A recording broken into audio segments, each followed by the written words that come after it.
Hello and welcome to Enquire to Choir. My name is Eva and I'm here to help you, fellow choir people.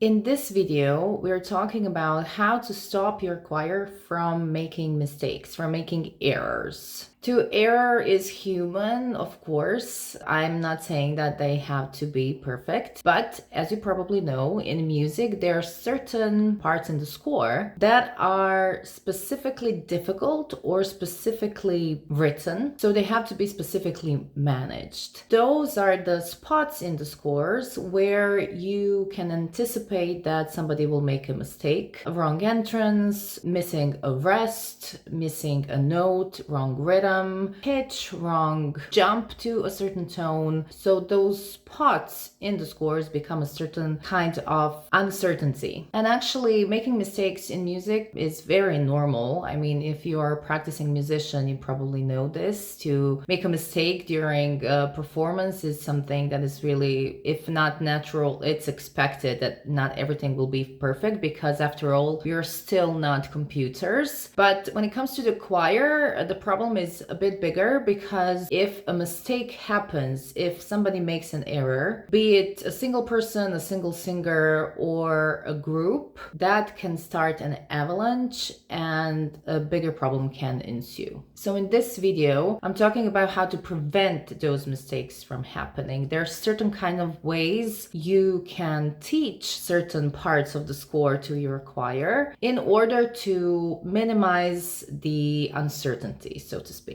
So let's start with the video. Okay, so the first thing I will say is there is a certain myth when it comes to learning music, and I will hopefully debunk it. Listening to something and then repeating it is not learning. So if you have a music line, you want to teach your choir, and you just sing it and then they repeat it without any intervention, there is a big possibility they will not learn it. They will just learn to repeat it. And the problem with that is if something is not learned, if something is not engraved in their mind, in their voice, the possibility that eventually the same mistake will happen or something will be forgotten, like it was never done ever in their life, is much bigger. So listening to something and then repeating it without any rational intervention sometimes turns out not to be learning. When we learn something, we have to intervene in a certain way in order for something to be learned. Here is an example, a very simple example. 4 notes and the line is simple, but in context can become really challenging when you leave out, for example, the 3rd note. Where is the problem? Well, the problem is when the tempo is faster and you have a repetition. For example, a certain part of a melody is repeated, but the first time it's na na na na, but the second time it's na na na. That rest, that pause in the line could be something that is like it's designed for your choir to miss it, or to just ignore it, or to just, sing the second time as it were the first time. So if you teach the score like this, you just sing the whole melody and without any intervention, there is a very high chance that at least certain singers in the choir will ignore the second time being with a pause, and they will sing it the same both times. And if they sing it like that for the very first time they're introduced to the melody, the damage is done. The damage is done because the first information they got, the first information that was introduced to their brain will stick. And every time, no matter how much time you spend to teach them the correct way, to correct the mistake they just made, it doesn't matter because that place will become something that is very uncertain every time. They could be singing it for 6 months every time correctly, but then eventually at a certain point, around 7 months later, they make the same mistake because the first information, the first time they sang it, it was wrong. The first time you read something in music, it doesn't matter if you're a choir director, a choir singer, a musician, a pianist of any kind, that is a crucial time when it comes to learning the score. And it's much better to do it right properly the first time than to try it just for fun, just to see if it works and then correct it. That's something that is very dangerous because our brains, when you're getting new information, your brain makes new pathways. Every time they want to access that information, our brain will choose the first pathway because that's the most known pathway when it comes to that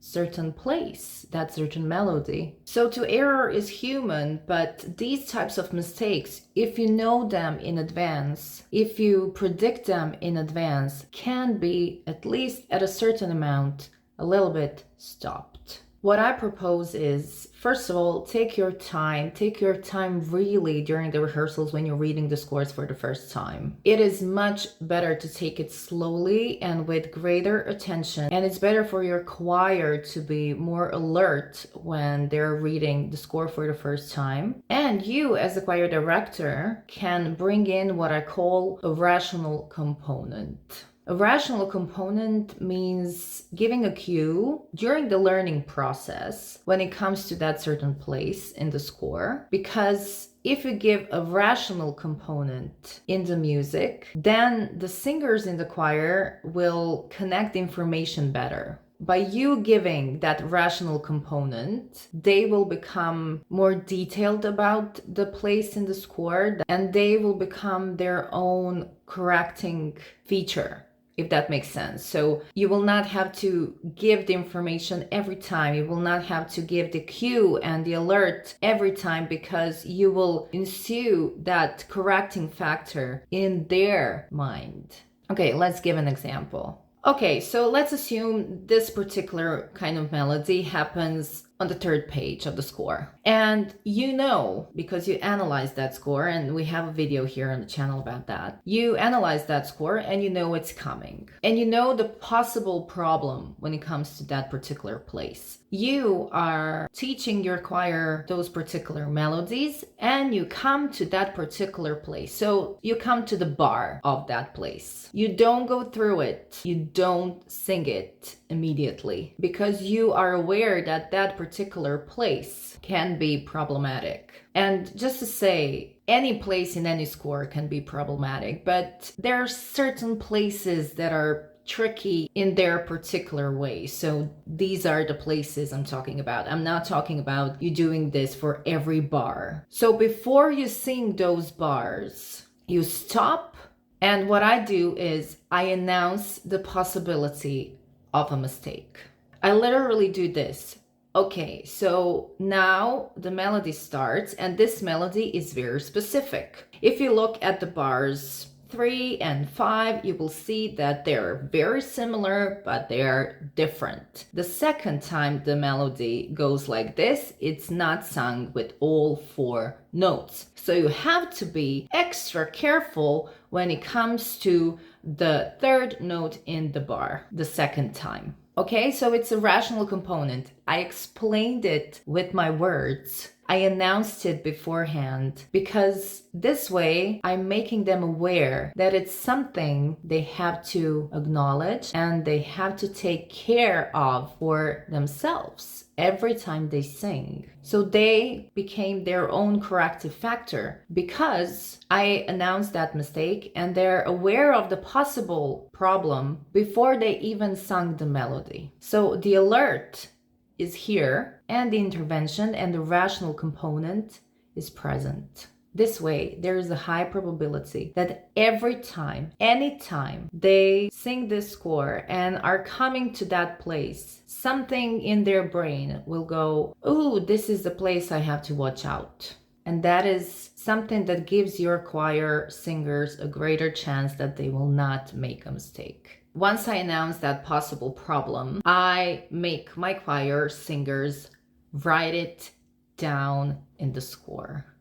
I'll do a shorts video about writing things down in the score and why it's important for your choir members to do this. In short, you will not remember everything in the score, so it's better to write everything down. And even if they forget when it comes to that place, there is a greater chance they will not make a mistake because something is marked and they have like, attention, be careful, so make them write it down. Also, you write it down in your score as a choir director, because you will forget also, because you're not singing. When things are practiced a bit more, sometimes it happens that we forget about the simple things that we had to intervene when we were reading the score with the choir, so mark it down.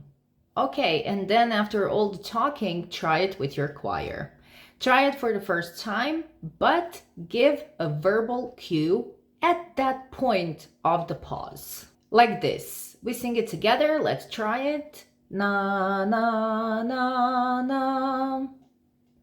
Na, na, pause. Na. I yelled the pause because if you verbalize the problem, the issue, then they will hear it in their mind. They will never say pause, but they will hear it in their head. Especially if you repeat it a few times, you know that we remember things with repetition, and it will become a reflex in their own minds because they will not hear na, na, na. In their mind, they will go pause, na, na, pause, na. And that's something that is amazing because, again, they become their own corrective factor. They correct themselves during singing, and that way you're much better equipped. The next thing I advise you is to practice that moment right away. You don't have to wait 3 months for something to be read enough or done enough or secure enough to start practicing something. Practicing something can happen in the very first reading of the score. So take the time, take the 2 minutes when you're working on that melody. Immediately, for the first time, take the 2 minutes and practice that melody. Because sometimes it turns out that if you do this intervention immediately, you will not have to practice it 3 months down the line. It's about repetition not being learning always when it comes to music. So you can teach your choir the melody, and they repeat it, and they practice it enough, and then it turns out that you have a problem with that melody 3 months down the line. How did this become a problem right now? How did this happen? Well, there is a chance that it was never actually practiced the right way because the first information was not right. So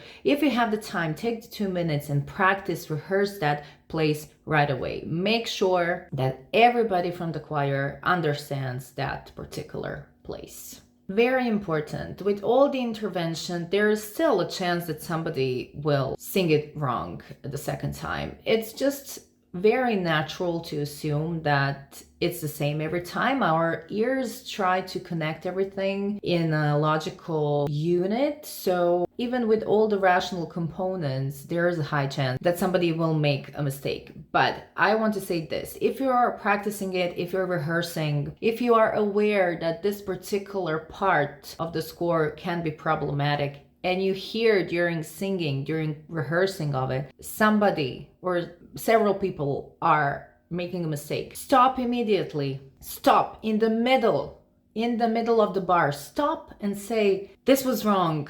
You cannot repeat it like this again because it will just get worse. Let's just get through that part. Don't let them make the same mistake more than once. Okay, just don't. And don't assume that it will get taken care of. Or don't assume that they're aware that they made a mistake. They're not always aware. The score is probably very long and maybe their attention was lower. Just don't let them get away with it. Not because you are a vicious person as a choir director, but because that attention to details in the beginning stage of reading the score can pay off. And you want to have it really secure in the first phase to be able to do amazing things with that score. So don't be afraid of being that person who always corrects. Of course, 10 times in a row is too much, but once or twice, don't be afraid of just stop. Let's do this again. You made that mistake. Just let's check if everything is okay. Okay, so maybe now you're thinking, well, yeah, that's all cool, but my choir members are making mistakes in the scores they already know. So there is no point of me intervening beforehand because everything was learned, or worse, everything was read for the first time with another choir director. That's something that I have a huge issue with, because in one of my choirs, the previous director was very bad at this, and still now, 7 years later, I keep correcting his mistakes. My advice for this is actually the same. Read it again for the first time. Try to intervene with the rational cues. Try to intervene with verbal components. Try to make them understand what the problems are and why some things are happening. Analyze it again with them. Try it again. Of course, it's very frustrating when you sang something for 100 times and then you feel like I have to go back. But if you have the privilege of having the time to do this, just take the time. And if they say, why are we doing this? We've done this already 10 months ago. Then you say, well, I want to check something. So if there is a place in the score they keep making mistakes in and you feel like it's very challenging and very uncertain, if there is a place in the score they already know and you are already conducting and performing, but before the performance you always feel like, you know, those places where you remember in the middle of the night, you don't remember the whole score, but there are certain places that are always tricky. So if there are those kind of places and you feel like you can't do anything with them anymore, just try again. Read it for the first time and try to introduce verbal and rational components, and maybe that will help. Okay, so I hope this video was helpful. Thank you for watching, Conduct Well Conductors, and I'll see you next time. Bye!